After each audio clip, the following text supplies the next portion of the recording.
Est-ce que vous vous souvenez des Amalécites qu'on a fait la dernière fois? Qu'est-ce qu'ils ont fait les Amalécites? Lorsque les Hébreux quittèrent Réphidim, ils devaient aller au mont Sinaï, parce que Hachem voulait leur donner la Torah au mont Sinaï.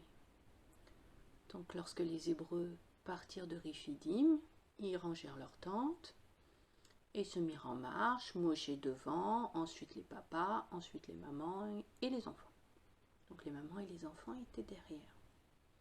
Et les Amalécites, c'est un peuple du désert, qui est voleur et qui tue aussi. Les Amalécites ont attaqué les mamans et les enfants, et les personnes âgées, et les mamies et les papis qui étaient derrière la colonne de marche. Et les mamans et les enfants, et les papis et les mamies ont crié au secours. Les papas qui étaient devant ont entendu, et ils ont pris leur épée. Et ils sont allés combattre les Amalécites. Et ils ont bataillé toute la journée. Moshe est monté en haut de la montagne avec Aaron et Our. Et quand Moshe levait les bras, qui gagnait? Les Hébreux étaient plus forts. Quand Moshe était fatigué, qu'il baissait les bras, c'est les Amalécites qui étaient les plus forts. Donc Aaron et Our ont tenu les bras de Moshe toute la journée pour que les bras soient tout en haut, louant Hachem. Et à la fin de la journée, les Hébreux avaient gagné. Comme c'était la fin de la journée, ils ont posé leur tente. Ils ont mangé l'écaille, puisque Hachem donnait l'écaille le soir. Ils sont allés se coucher. Le lendemain matin, Hachem donne la manne, donc ils sont allés chercher la manne pour manger. Un homer par personne. Et ensuite, ils ont plié les tentes parce qu'ils devaient toujours aller au mont Sinaï. Donc, ils ont plié les tentes et ils sont partis. Et ils sont arrivés au mont Sinaï. Ils ont campé en bas de la montagne. Le mont Sinaï, c'est la montagne sainte de Hachem, de Dieu. Donc ils ne pouvaient pas monter en fait en haut de la montagne. Ils sont restés en bas. Et en bas de la montagne, Hachem parlait à Moshe. Hachem parla à Moshe et lui dit je veux prendre les Hébreux comme peuple, je veux les choisir. Et je veux savoir si les Hébreux veulent garder mon alliance, veulent être mon peuple. Alors, Moshe demanda aux Hébreux. Et les Hébreux répondirent oui, on veut être le peuple de l'Éternel. Alors, il fallait faire une alliance. Et pour faire une alliance, il faut se purifier. Donc, pendant 3 jours, tout le monde nettoya ses vêtements, se lava, se prépara, regarda son cœur. Pendant 3 jours, ils se sanctifièrent tous. Et ils attendèrent Hachem. Le 3e jour, Hachem descendit sur la montagne sainte dans sa nuée, avec des tremblements de terre, avec des éclairs, avec du feu dans sa nuée.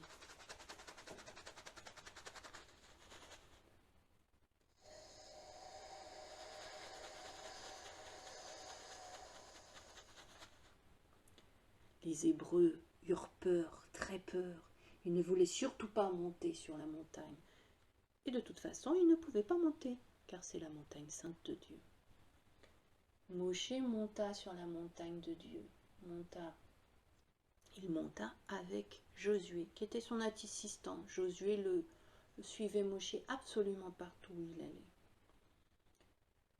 Josué et Moshe montèrent. Mais il n'y a que Moshe qui rentra dans la nuée. Et Hachem parla à Moshe et lui donna les 10 paroles. Je suis l'Éternel ton Dieu.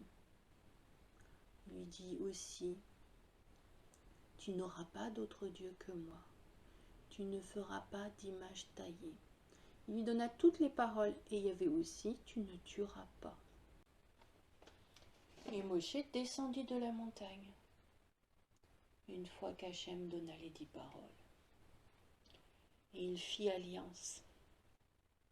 Et pour faire alliance, il fallait faire une alliance de sang parce que Hachem fait des alliances de sang.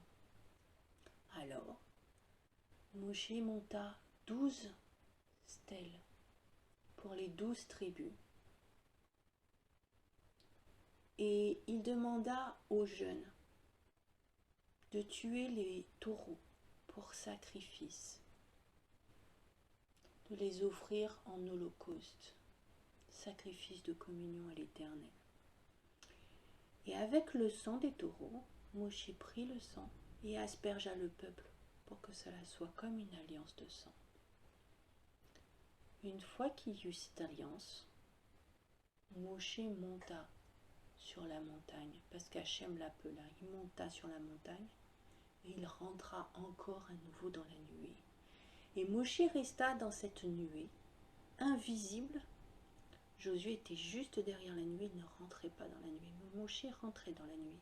Moshe resta invisible pendant 40 jours et 40 nuits. Sans boire, sans manger, sans dormir, il écoutait Hachem.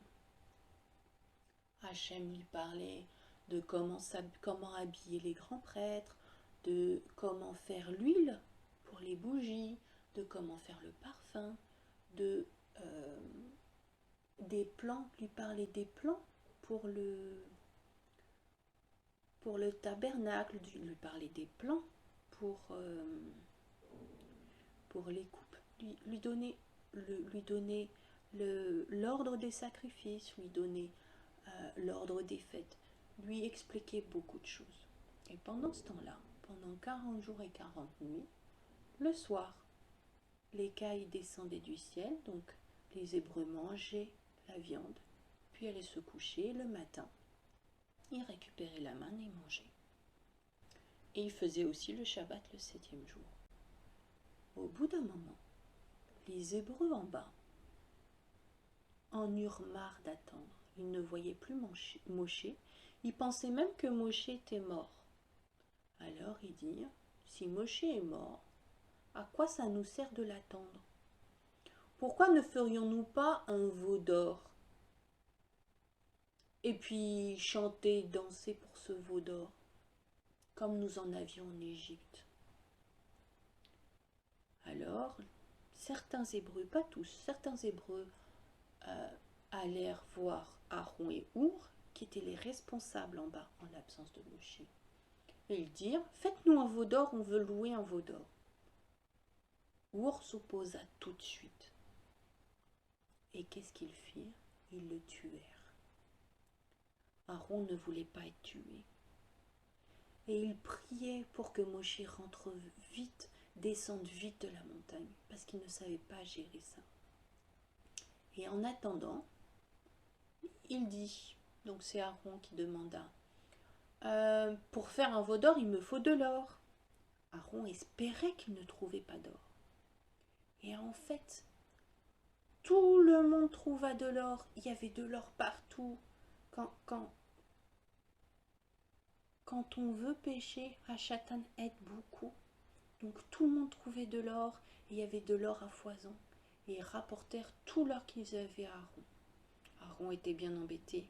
Il ne voulait pas faire ce veau d'or. Mais il se disait, peut-être que l'or va pas fondre. Donc il le mit à fondre sur un feu. Et l'or fondit très très très rapidement. Ça devenait déjà de l'or liquide. Alors il se dit peut-être que ça va avoir du mal à faire un veau d'or. Donc il commença à façonner.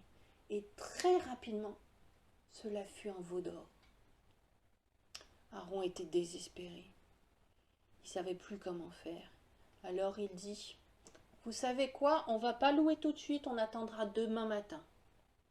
Demain on fera la fête. Et toute la nuit, Aaron espérait que Moshe rentrerait. Mais Moshe n'est pas rentré. Et le lendemain, Aaron était obligé de lancer une fête pour le veau d'or. Est-ce que tout le monde faisait la fête? Non. Les Kohanim n'étaient pas d'accord avec le veau d'or. Ils restaient tout en bas de la montagne. Ils espéraient que Moshe rentre vite. Les Lévites n'étaient pas d'accord avec ce veau d'or. Ils n'avaient pas donné d'or pour ce veau d'or. Ils restaient aussi tout en bas de la montagne tout en bas, tout en bas. Et ils attendaient que Moshe rentre.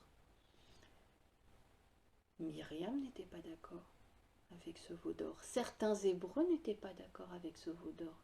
Caleb n'était pas d'accord avec ce veau d'or.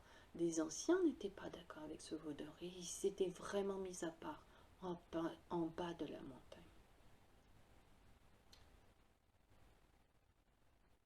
Pendant ce temps-là, en haut de la montagne, Hachem finissait de graver les tables. Et il les donna à Moshe. Et dès qu'il eut donné ces tables à Moshe, Hachem lui dit, avec une voix forte et en colère, descends vite, car en bas, ils adorent un veau d'or. Ils n'ont pas respecté leurs promesses. Je suis en colère. J'ai envie de tous les tuer. Et qu'est-ce qu'a fait Moshe? Moshe lui a répondu à Hachem. Seigneur, tu ne peux pas faire ça. Même si nous ne sommes pas dignes et que nous ne respectons pas nos promesses. Toi, tu es Dieu, tu es Hachem. Tu as promis à Abraham, à Yitzhak et à Yaakov. Tu as promis. Donc tu ne peux pas tuer ton peuple comme ça. Tu as fait alliance, même si nous ne respectons pas. Tu as fait alliance. Et Moshe convainquit Hachem, qui dit, ok, descends vite de la montagne. Tu m'as convaincu, descends vite de la montagne. Moshe descendit avec les tables. Il était heureux parce qu'il avait ces tables de la loi. Quand il vit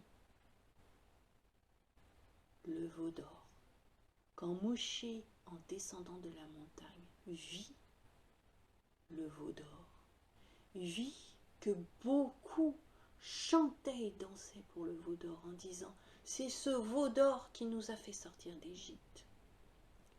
Moshe se mit dans une colère épouvantable et il brisa les tables de la loi.